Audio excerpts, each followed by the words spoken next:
Bueno, en un circuito en paralelo lo más importante es aprender a reconocerlo. Este, por ejemplo, es uno de los ejemplos más fáciles sobre cómo reconocer un circuito en paralelo. Notamos primero que los lados de los componentes comparten el mismo punto en común.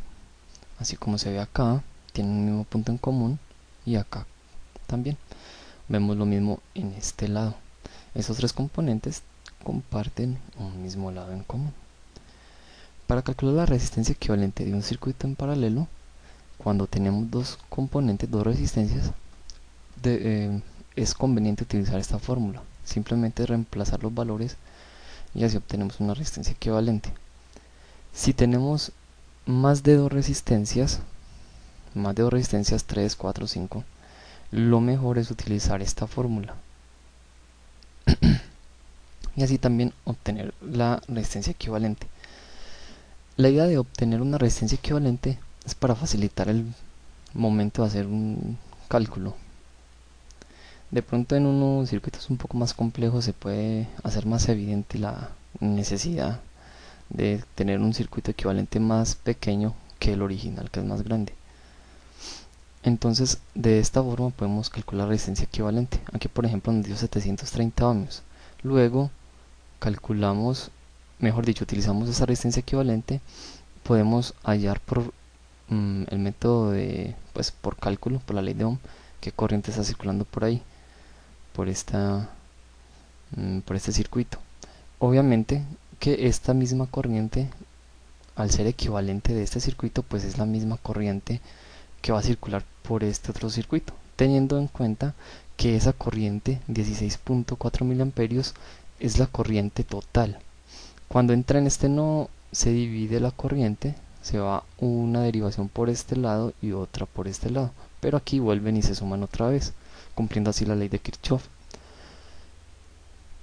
Tenemos este otro ejemplo donde estamos utilizando tres resistencias en paralelo.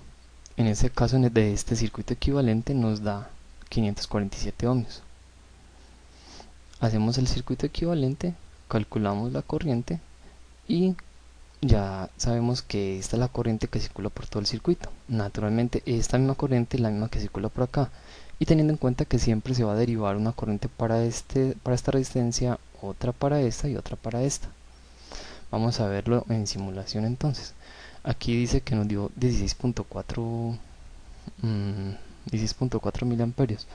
Mírenlo acá, corriente 16.44 miliamperios. Para esta resistencia serían 4.4 miliamperios y para esta 12 miliamperios. Lo verificamos acá en el circuito equivalente. Luego hacemos la misma verificación acá. Aquí dice que en el circuito equivalente serían 21.9 miliamperios. Aquí lo podemos ver, 21.9 miliamperios, y acá también podemos ver que la corriente total sería 29.1 miliamperios. Una cosa interesante a tener en cuenta en un circuito paralelo es que la caída de tensión en cada resistencia es siempre la misma, es decir, 12 voltios en este lado en todos los elementos. Es decir, cuando tenemos un circuito en paralelo, las caídas de tensión siempre es igual, independiente del valor de la resistencia. Otra cosa importante a tener en cuenta es que la potencia disipada va a depender obviamente de la resistencia, ¿sí? De la resistencia que se esté utilizando. Cuando tenemos aquí una sola resistencia, pues va a disipar más potencia que si se tienen tres resistencias, teniendo en cuenta que la suma de cada una de esas potencias es igual a la que tenemos aquí.